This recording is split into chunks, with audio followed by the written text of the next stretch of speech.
What is up, fellas? Welcome back. My puppies. Let's see. Oh, there they are. Woo.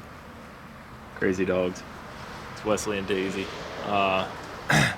Welcome back. It's really cold, and I got my dirt merchant coveralls on, ready to tear into it. Not exactly the most fun job. The bread truck here has been leaking some oil, and it is coming from the injection pump governor housing. So I really am not looking forward to this. I've been putting this off for quite a while, but we have some delivery valves, we have some 4,000 RPM springs, I have several other pumps, so I have a governor housing, and now I just got to take it off. And I am not looking forward to it yet again. So it's too bad. I got to do it. It's got to get done. So we're going to do that. We're going to take this old injection pump off.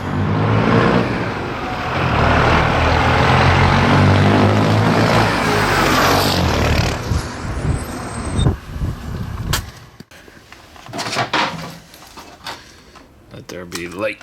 Yeah. Nice. Nice.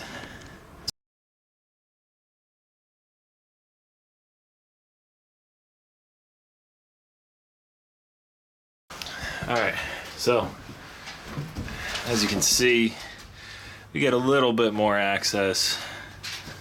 Working on the back of the motor won't be too bad, engine won't be too bad, but that thing still sucks.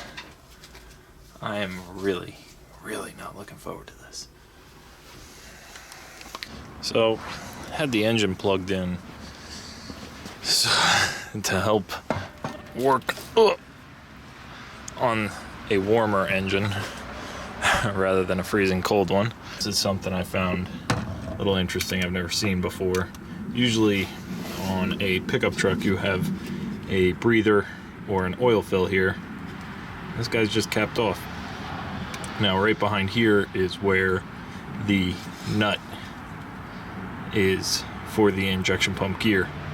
So in order to gain access to that, this thing, you're not turning that. Pair of filter pliers fit on there pretty nice. Give her a little how you doing, lefty loosey, righty tighty.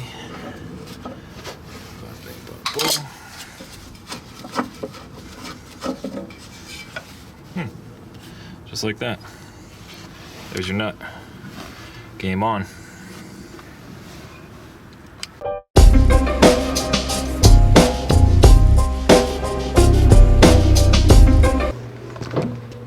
So, just as I suspected, these clamps are not going to cooperate.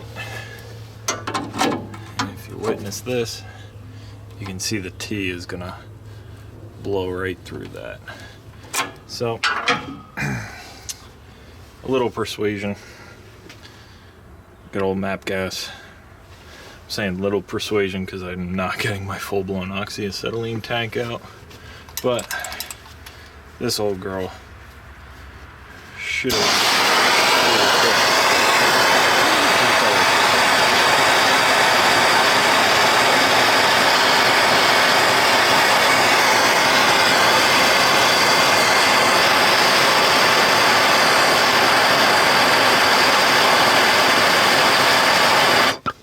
You can see it's just melting the nylock part of the nut out. So. Much better. Much better. It smells absolutely horrible, but we don't worry about that. Ooh. Sorry, camera.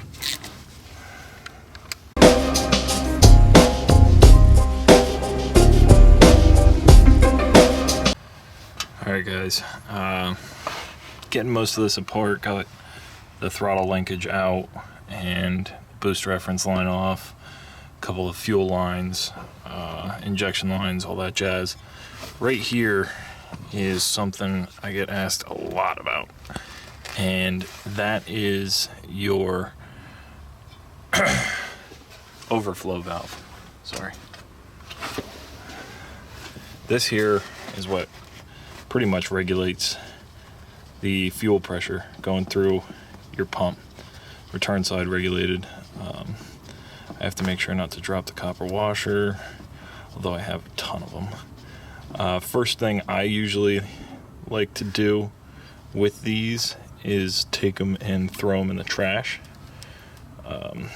The factory Overflow, this uses a spring and a poppet valve, or BB, or whatever you want to call it, to regulate fuel pressure. I like to throw these right in the trash and get a Torque Tech overflow valve. They just use a restricted orifice to regulate fuel pressure. If one of these are going bad, you'll have a lot of extended cranks after it's been sitting for a bit, or like low fuel pressure issues. It's good, cheap insurance. Slap a good one in there. Cool. Alright, so now we're going to take this out of the way, and I am really not looking forward to lifting this pump out of the chassis. I have a bad back, and this old girl is kind of heavy and in a really bad spot. So I'm going to get this thing close to top center. Cylinder 1 compression. Since I am taking the injection pump off, if you were to just be taking it off and putting it, resealing something, your tappet cover, the pump, whatever, and putting it back on, you'd want to pin the pump, pin time the pump, and pin time the engine. That way, when you go to put it back on, it's set whatever timing the manufacturer set the pump to. So since this thing's coming off and I'm changing governor springs, I'm taking the whole housing off, I'm going to advance the timing on the pump on the bench. I'm not going to go through and time this thing dead nuts. I'm going to get it close, and then once I take this pump out, it'll be much easier to time the engine, and we'll call it good. So I'm just barring this thing over until I see the valves where I want them, and we'll call it good. Alright, so broke out Martha. Now this isn't my biggest ratchet, but it's darn close to it. Now this pump gear is on a tapered shaft, and from the factory they do not come keyed to the pump shaft. So when you take this nut off, be very careful not to drop it into the front cover, otherwise you're going to be doing a front seal and a front cover gasket, and you don't want to drop the washer also, because that would suck. Okay, so right now this gear, even though this nut's off, the gear is still tapered, pressed onto the tapered shaft, so you still can bar this thing over and it'll turn the pump. If you have it pinned, you really need to make sure that you pin or put a ratchet on the crankshaft so that the engine doesn't bar over, otherwise you'll break your pin off or bend the tab in the injection pump. Ask me how I know. Been there, done that. So we'll get this off, and then I will get my gear puller and we will pop that gear off that tapered shaft. Or H-bar, strong back, whatever you want to call it. This is our pump gear puller. Pump's threaded. It's got 2 bolt holes set up. Thread these in. It uses the shaft then and pries the gear right off. It's usually a little violent, especially this one. I couldn't tell you the last time this pump gear has been off this pump, so we'll see how she does. Luckily these things are built with a little bit of beef, so they don't fold up, so we'll see what happens.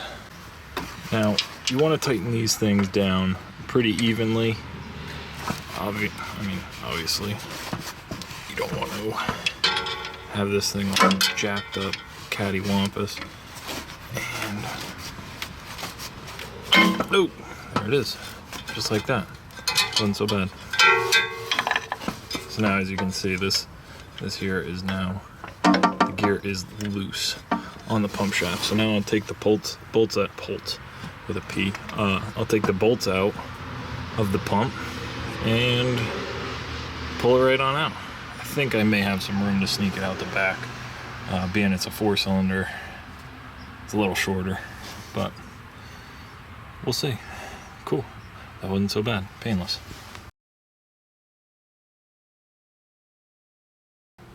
So, a little tech tip. Johnny Sendit tech tip. Taking these nuts out of the injection pump.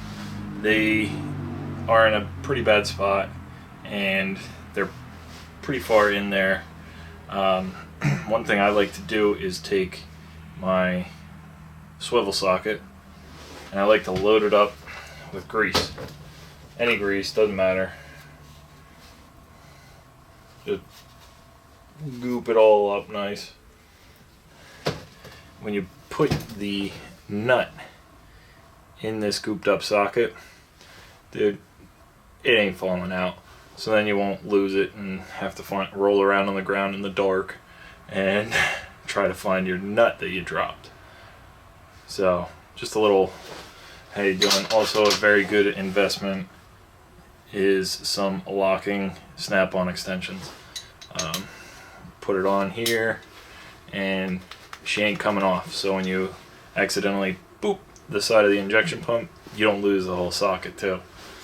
Just a little how you doing, little tech tip. Done this a time or two, and it is, like I said, it's not exactly the most fun thing. Alright, battery's gonna die. But like I was saying, here's a nut.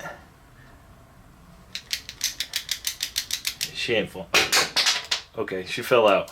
Always start on the bitch bolt, the absolute worst one to get to. Start on that one. If you're able to get that one, the rest of them will be cake, and you won't be all upset when you got one bolt left to do and you can't do it. So, another tech tip. Here you go. See if I forgot anything.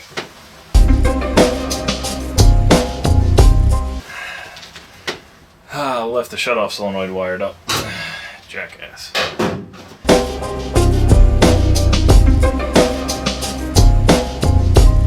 Voila.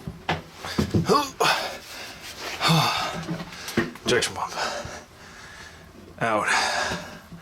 Now, let's get this over to the bench. Oh boy.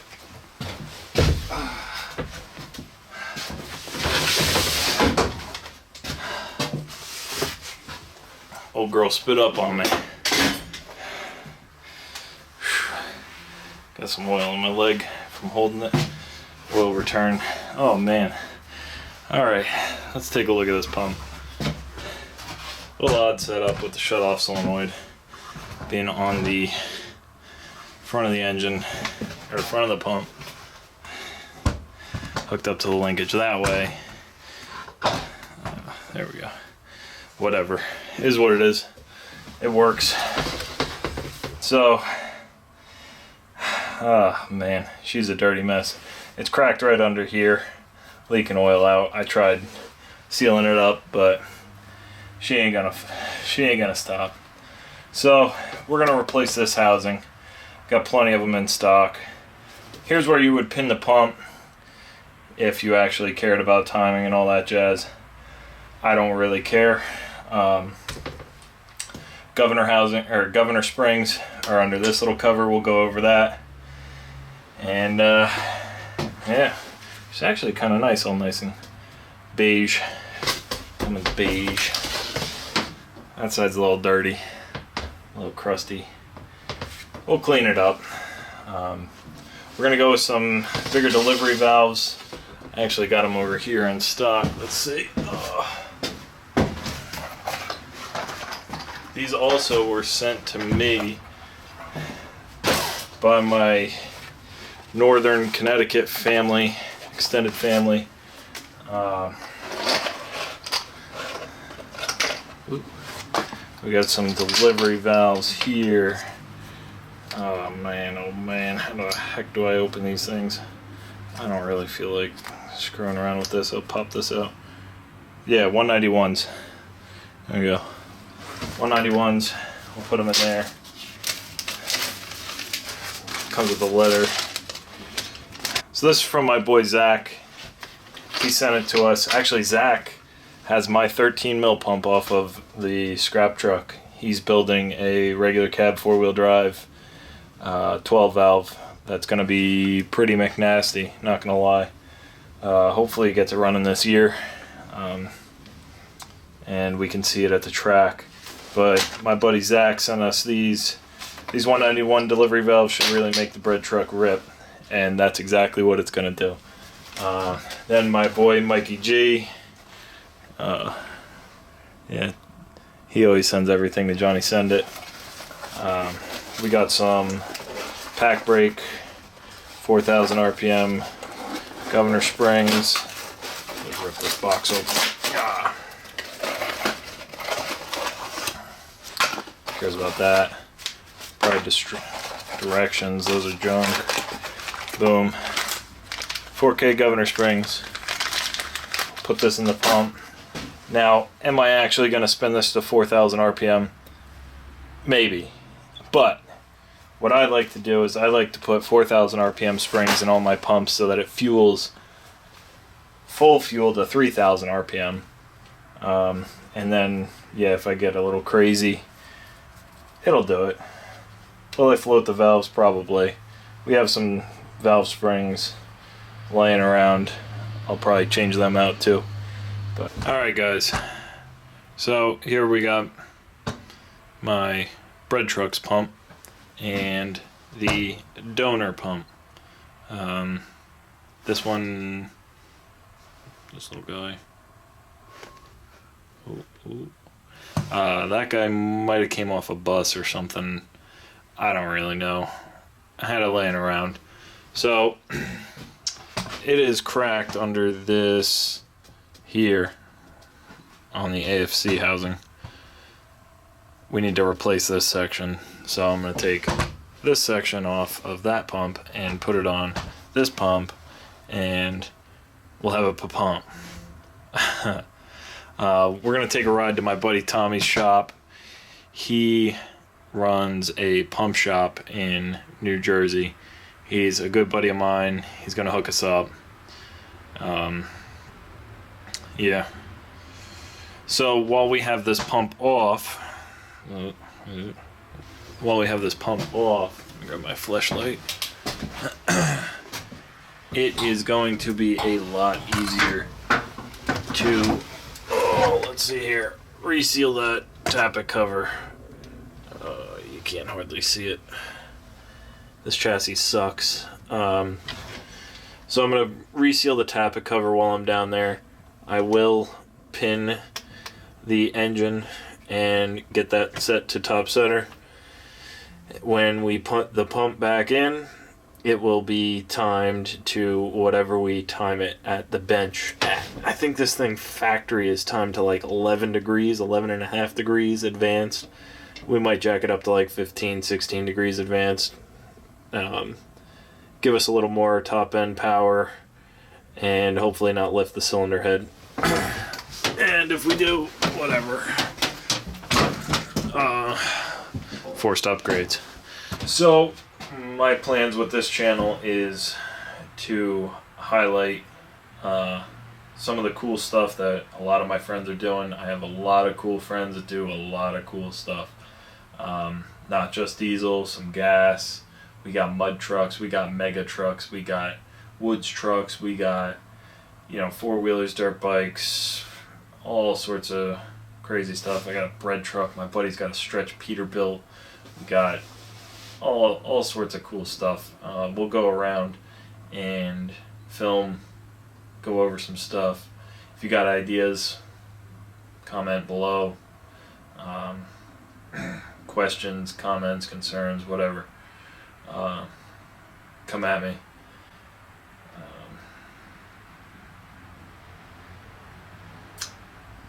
yeah, if you don't already follow me on Instagram at Johnny Sendit or the Sendit Garage on Instagram, I use that more frequently. Yeah, please like, comment, subscribe, tell your friends, your brother, your mother, your sister. Here we are. We're gonna get rowdy. Right on.